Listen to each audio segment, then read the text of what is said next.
Yo puedo agarrar el eslabón posterior. Usted siga de largo. Gracias. Mientras nosotros llevamos, Martín se va. porque es más que el mío.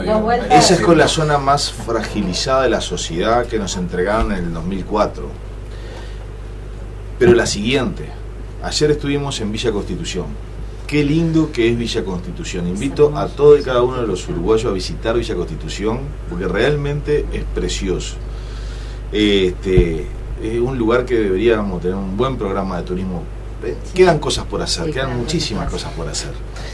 Y tuve una reunión con compañeros del Frente Amplio allí en un hermosísimo local, los compañeros bien, con una visión crítica y autocrítica, pero muy constructiva. Y después me reuní específicamente con uno de ellos y él me decía, yo empecé con menos de media hectárea, con un socio, a hacer un invernáculo. A partir de eso, con 8.000 pesos, escuchen bien, 8.000 pesos que me dio Uruguay Rural.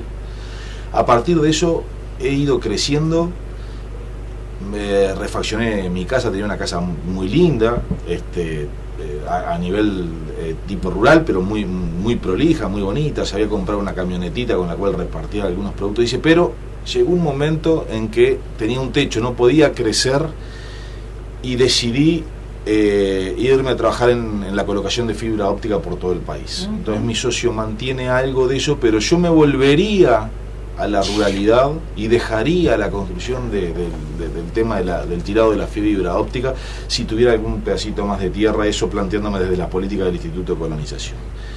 Y yo me puse a pensar, qué fantástico, este ciudadano, no solamente se le dio la posibilidad de vivir de la horticultura primor en una zona del país, que antes no podía, y tener una vida digna, sino que tiene opciones para hacer otras cosas, y que la decisión de tirar fibra óptica o volver a la horticultura, en definitiva, es una opción que le está dando este gobierno con un desarrollo de las fuerzas productivas que antes no había.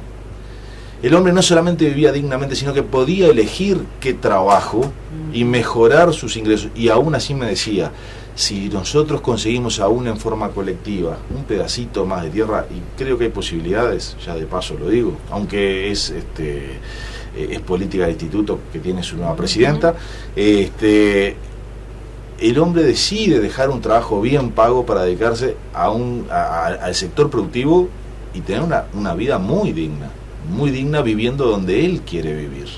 El hecho no solamente de apostar a sacar de la pobreza a la gente más fragilizada, sino a dar opciones y a que la gente, al poder elegir, también es más libre, porque de eso también se trata, no solamente los ingresos y la capacidad de gasto, también es la opción de ser más libre en las elecciones. Eso también es un producto de estos 9 años. Antes de pasar a Pacha, porque no sé, me nace del corazón, estamos hablando tanto de los asentamientos, ¿no? Estamos hablando así como tan en forma liviana de los asentamientos, recordar, ¿no?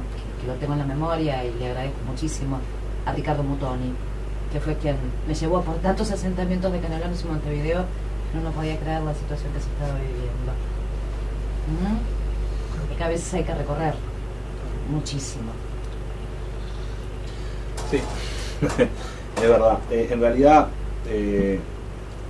yo creo que se ha hecho un gran esfuerzo en el país por tratar de recuperar mucha gente que estaba quedando a un lado del camino, porque el neoliberalismo decía que esa gente no servía, que era pobre porque no tenía ganas de trabajar, era pobre porque no tenía condiciones, porque no se incorporaba y porque además al Estado tampoco le interesaba, entonces se generaban esos asentamientos irregulares donde en realidad el Estado nada hacía.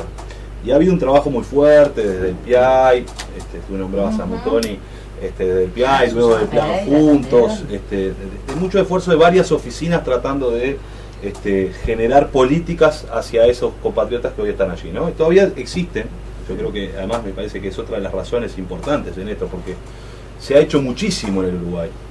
El Uruguay ha crecido, ha generado empleo, ha sacado gente de la pobreza, hoy estamos cerca del 12% de pobreza, empezamos casi con el 40%, han habido políticas públicas, recuperamos el banco hipotecario, recuperamos la Agencia Nacional de Vivienda, generamos políticas desde el PIAI, generamos una serie de políticas que, bueno, construimos ahora el plan junto, que es una modalidad también fuerte de intervención en esta zona, pero en realidad justamente si precisamos mayoría es porque todavía quedan muchos compatriotas que están en esa situación, ¿no? Y aquí esto se da también de frente con un tema que hay que ir abordando y que yo creo que lo hemos venido trabajando y sirve en la experiencia y el ejemplo de lo que ha sido el trabajo desde el Instituto de Colonización, porque resolver el problema de la vivienda en nuestro país es un problema bastante grave, no solo para los compatriotas que están en los asentamientos, sino para muchos jóvenes que hoy están tratando de independizarse, consiguen un trabajo, tienen que destinar todo su salario a pagar un alquiler.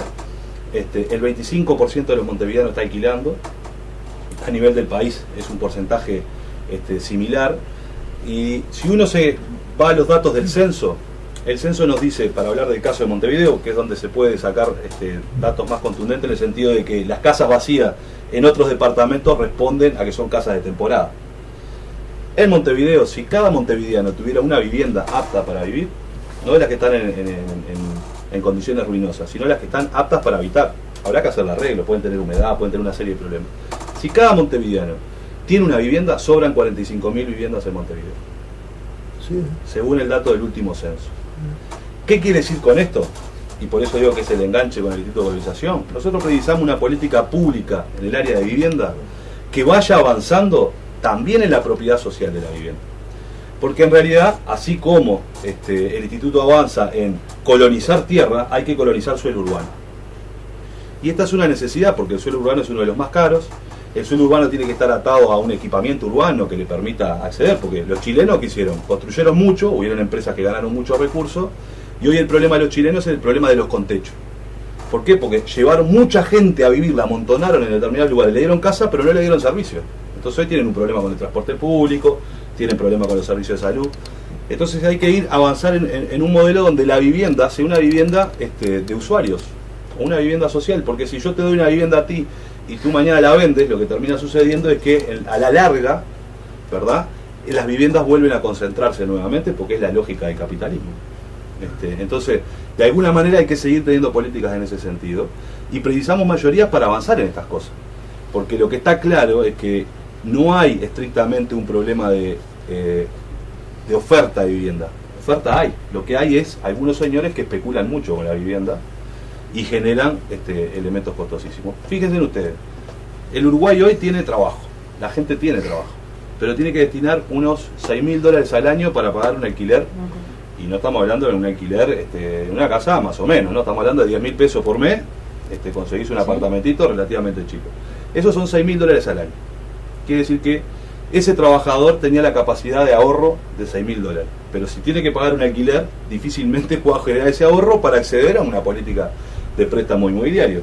Por tanto, hay que tratar de resolver algunas de estas cosas cuando hoy hay recursos de nuestra sociedad, es decir, la gente trabaja, tiene salario, puede invertir, y hay, por otro lado, instituciones que pueden tener dinero y recursos para invertir en esto.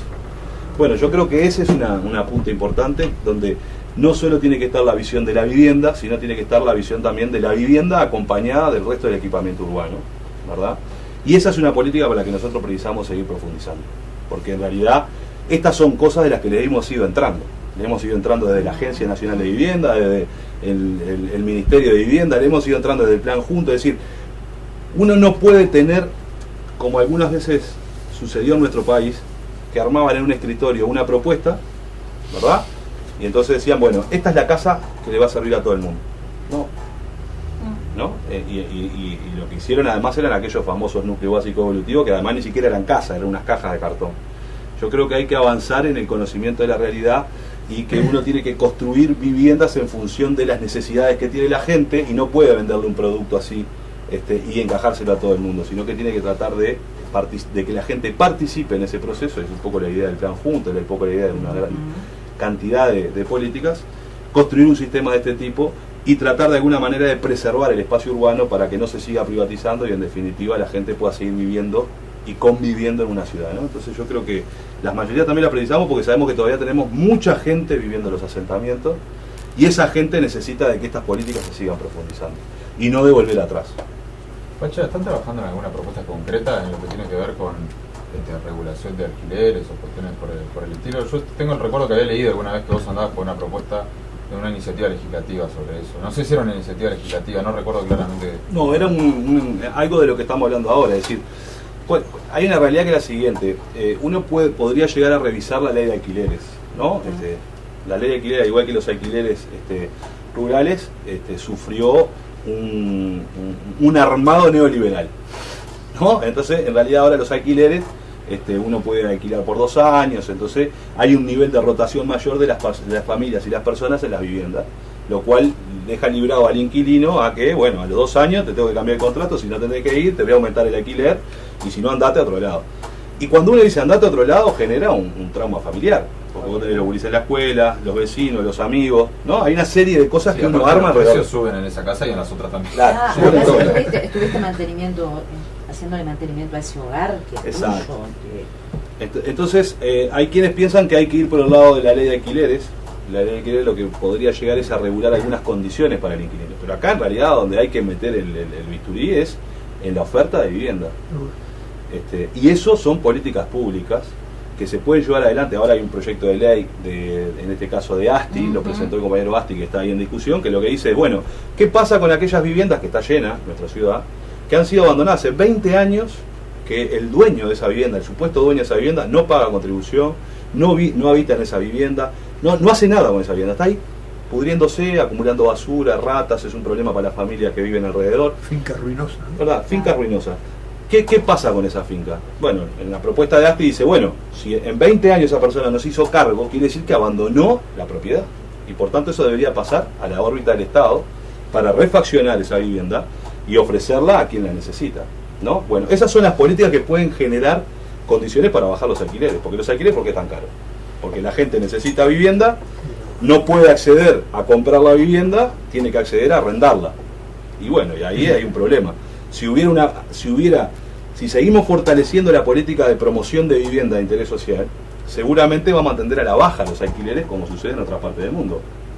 Porque en realidad el alquiler en otras partes del mundo funciona a partir de que la gente en un primer momento decide alquilar, porque uno está estudiando, porque uno está haciendo determinadas cosas, le conviene eso, no formó su familia, pero luego después cuando dice, bueno, yo voy a vivir acá, voy a vivir de este trabajo, voy a hacer tal cosa, trata de asentarse en un lugar, ¿verdad? Y construir allí su proyecto de vida. Entonces, en definitiva, la mejor política es tratar de trabajar sobre esto. Nosotros en aquel momento hablamos, que es un poco lo que vos te referías, decíamos, bueno, precisamos el Instituto de la Reforma Urbana, que tenga las mismas condiciones que tiene, por ejemplo, el Instituto de Colonización, pero para la reforma urbana. Pensemos la reforma urbana, pensemos un instituto que tenga una provisión de casas que siempre sea pública, que no vuelvan al mercado, que las personas que necesiten acceder puedan acceder por ese camino, ¿verdad? Y que esas casas sean propiedad del Estado, pero en usufructo de las personas que deciden vivir allí, ¿verdad? Y entonces vos te aseguras que un producto que tiene beneficio del Estado, porque todos los uruguayos pagamos para que esa vivienda de interés social salga más barata, porque si no, no pueden acceder los trabajadores, no vuelva después al mercado a transformarse en una mercancía. Bueno, ese es como un objetivo programático, digamos, ¿no? A pensarlo.